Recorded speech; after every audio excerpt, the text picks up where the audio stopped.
Peace, greetings, and welcome to my third favorite thing on this third day and this third principle of Kwanzaa, which is Ujima. Habari Gani, you should know by now because you've been with me for 2 days, right? So we're on the third day. So when I say Habari Gani, which is what's the news, your response today would be Ujima. So let's practice.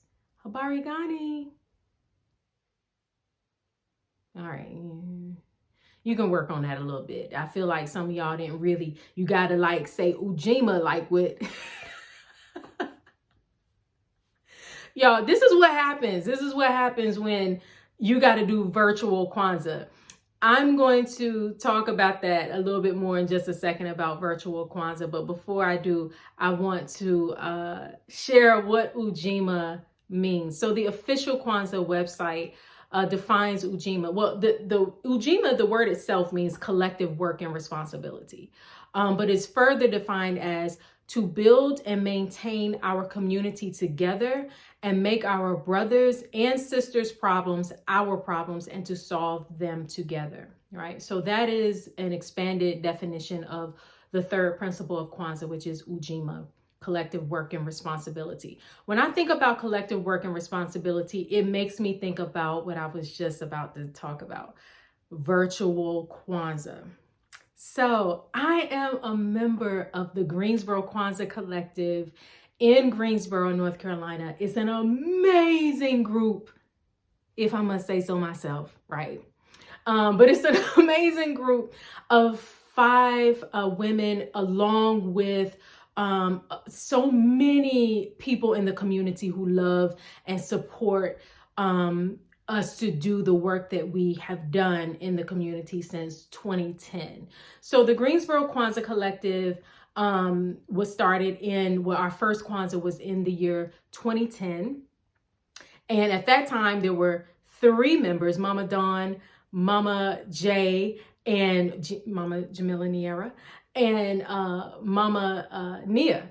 And so the 3 of them, and since then, along with me and Mama Dendara, have put together this Kwanzaa celebration. But the first one was in 2010. I just happened to be a vendor at the event. And see, this is why you got to follow your gut, because I got a flyer to go to their first Kwanzaa celebrations.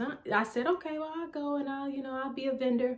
And so as soon as I was there, I was like, oh yeah, I need to be a part of this thing, right? So since then, we all have been rolling together and been putting on a Kwanzaa celebration every single year. And I'm saying this, not to boast or to brag, but because it's the truth, right?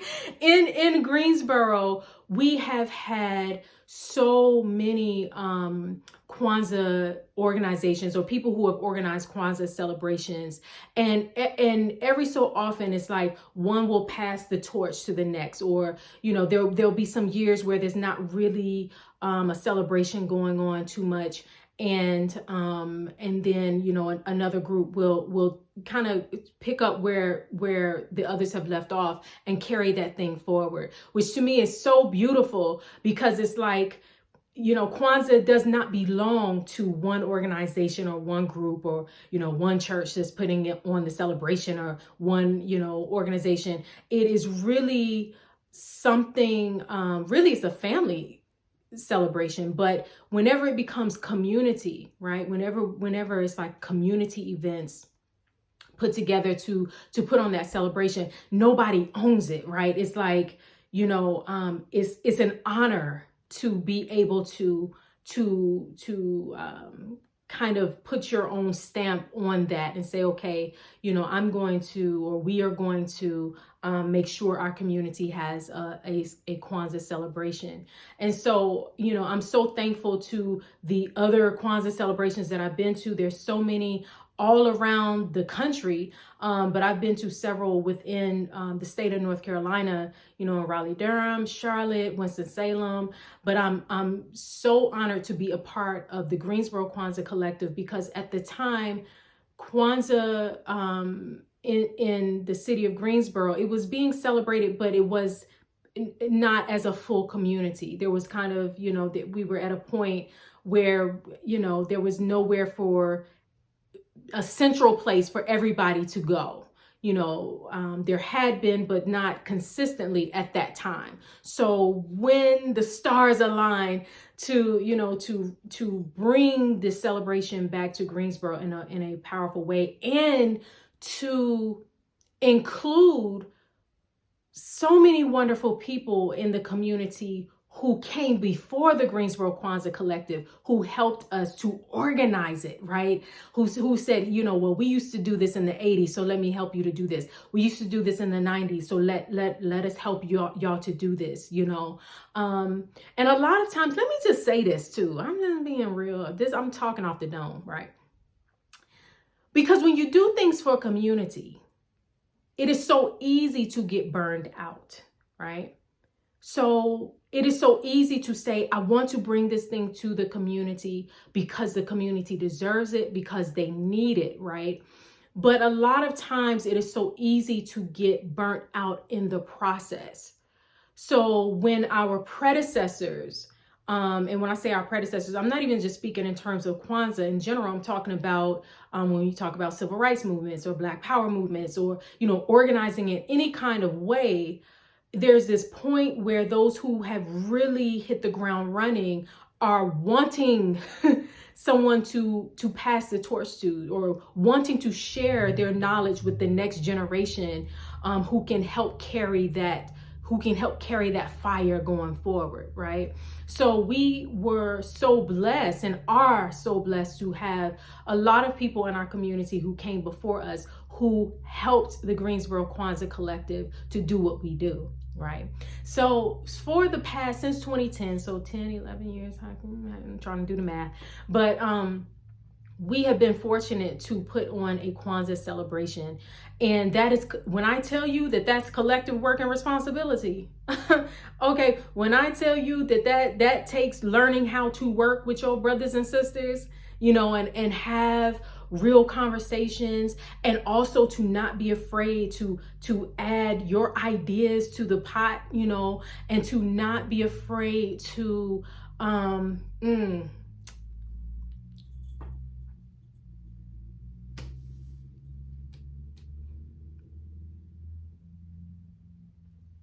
said I wasn't gonna cry.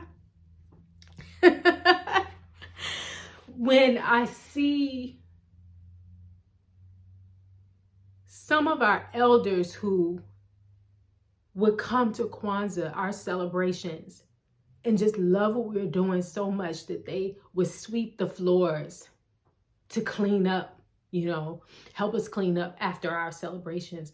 Or the young people who, for the first time, some of them learned how to honor their elders at our celebrations, right? My God, I can't believe I'm doing this. I ain't gonna cut this out. I ain't gonna cut it out. It's part of the video.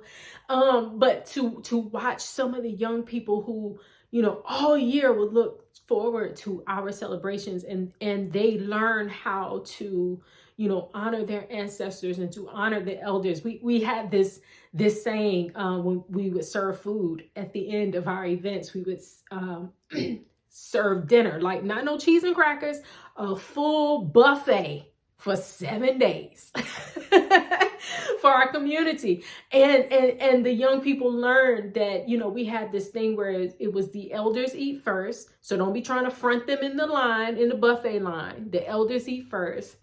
The young children, or like the mothers or the parents that had like younger children, would follow behind them. And then after them is everyone else. So to watch like those rambunctious, full of energy 13 and 14-year-olds understand that they had to get to the back of the line so that the elders could eat first was such a beautiful thing. And so the Greensboro Kwanzaa Collective, this is our second year of